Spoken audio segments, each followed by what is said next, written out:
Assalamualaikum warahmatullahi wabarakatuh. Semangat pagi. Mudah-mudahan semuanya dalam keadaan sehat walafiat selalu, tiada kurang suatu apapun.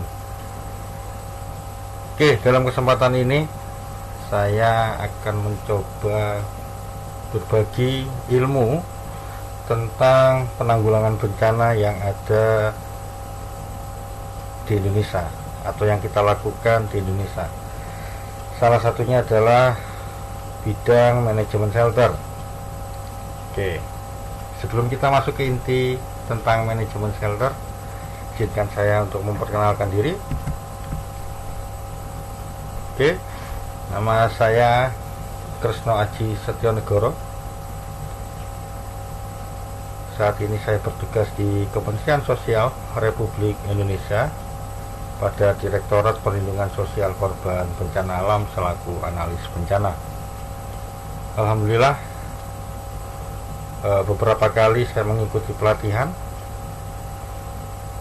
sehingga saya mencoba berbagi ilmu atas apa yang sudah saya dapatkan selama pelatihan-pelatihan yang sudah saya lakukan. Salah satunya tentang manajemen shelter.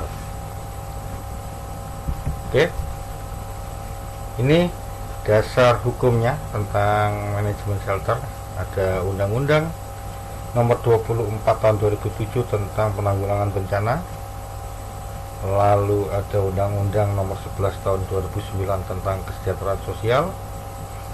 Lalu ada Peraturan Pemerintah Nomor 21 Tahun 2008 tentang penyelenggaraan penanggulangan bencana. Lalu Peraturan Menteri Sosial Nomor 28 dan Nomor 29 tentang Taruna Siaga Bencana. Oke. Pada tema kali ini tentang manajemen shelter, kita akan berbicara dampak atas bencana yang terjadi kepada aspek kehidupan masyarakat terdampak sehingga membutuhkan shelter atau tempat pengungsian. Sebagaimana kita ketahui, di Indonesia banyak sekali jenis-jenis bencana.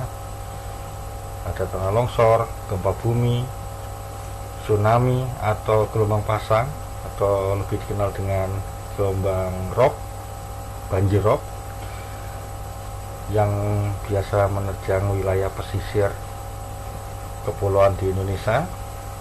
Lalu ada kebakaran, angin puting beliung, banjir yang saat ini sering terjadi. Lalu kekeringan, gunung meletus yang baru-baru ini juga terjadi di wilayah NKRI. Lalu sambaran petir biasanya menjadi satu kesatuan pada kejadian banjir, hujan turun. Lalu ada pemanasan global. Nah, masing-masing ini, kejadian-kejadian bencana ini memiliki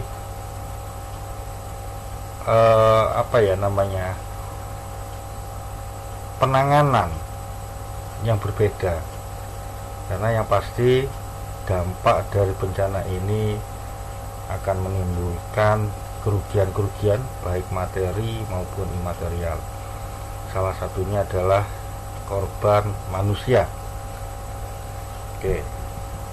Sehingga dengan adanya korban manusia ini dibutuhkanlah tempat yang aman dan layak untuk ditempati oleh masyarakat terdampak, yaitu shelter. Sebagaimana amanah Undang-Undang Nomor 24 Tahun 2007, tujuan pemerintah dalam melakukan penanggulangan bencana adalah, yang pertama adalah memberikan perlindungan kepada masyarakat dari ancaman bencana, terutama ancaman bencana lanjutan. Biasanya kalau ada bencana itu sering terjadi ancaman-ancaman lanjutan. Lalu menyelaraskan peraturan. Menyelaraskan peraturan ini mensinergikan antara peraturan perundang-undangan yang berlaku dengan kondisi kearifan lokal atau peraturan-peraturan yang ada di wilayah terdampak. lalu menjamin terselenggaranya penanggulangan bencana secara terencana, terpadu, terkoordinasi, dan menyeluruh.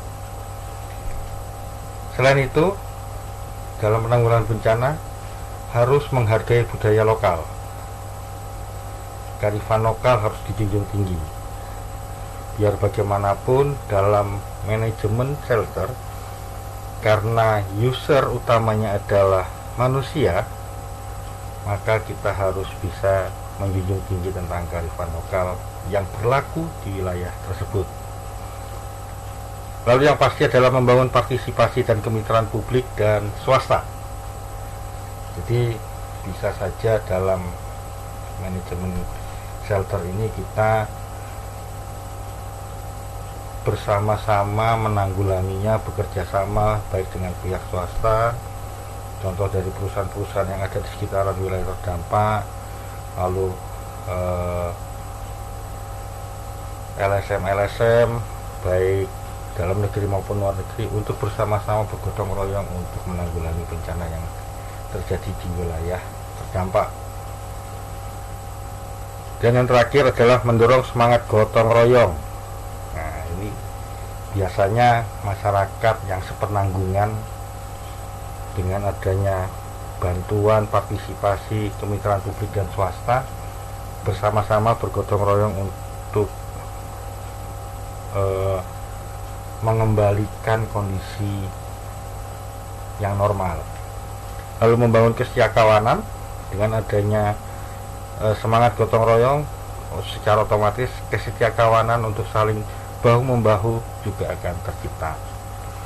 Kedermawanan menciptakan perdamaian dalam kehidupan bermasyarakat, berbangsa, dan bernegara.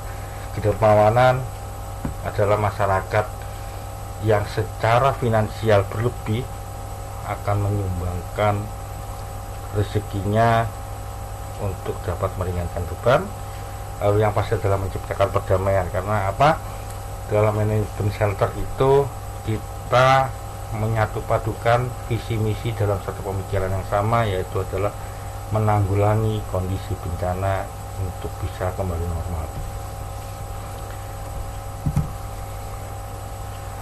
Oke, tujuan memberikan perlindungan kepada masyarakat dari ancaman bencana seperti halnya slide sebelumnya itu juga menjadi amanah dari Undang-Undang Nomor 11 Tahun 2009 tentang Kesejahteraan Sosial, di mana tujuannya adalah sebagai upaya mencegah dan menangani resiko dari guncangan dan kerentanan sosial, sehingga kondisi-kondisi yang seperti ini kita berusaha untuk meminimalisir agar tidak terjadi permasalahan baru berupa konflik sosial. Lalu tujuan yang kedua adalah untuk mencegah guncangan dan kerentanan sosial seperti halnya keadaan tidak stabil yang terjadi secara tiba-tiba sebagai akibat dari situasi krisis sosial, ekonomi, politik, bencana, dan fenomena alam.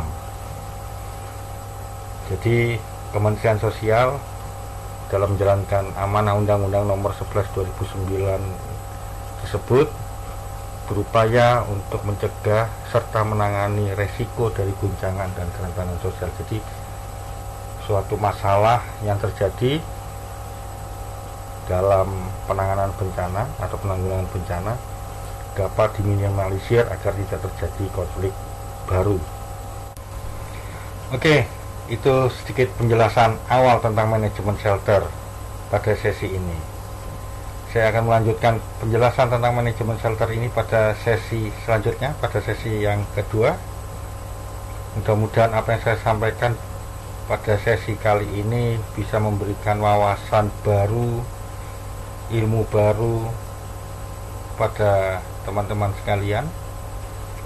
Dan jika apa yang saya sampaikan dalam paparan barusan tentang manajemen shelter pada sesi pertama ini bermanfaat buat teman-teman sekalian, jangan lupa klik tombol like, jangan lupa di subscribe, lalu juga di share agar teman-teman kita yang lain juga memiliki ilmu baru tentang manajemen shelter. Dan apabila ada hal-hal yang ingin ditanyakan pada sesi pertama ini, silakan komen di kolom komentar. Mudah-mudahan ilmu yang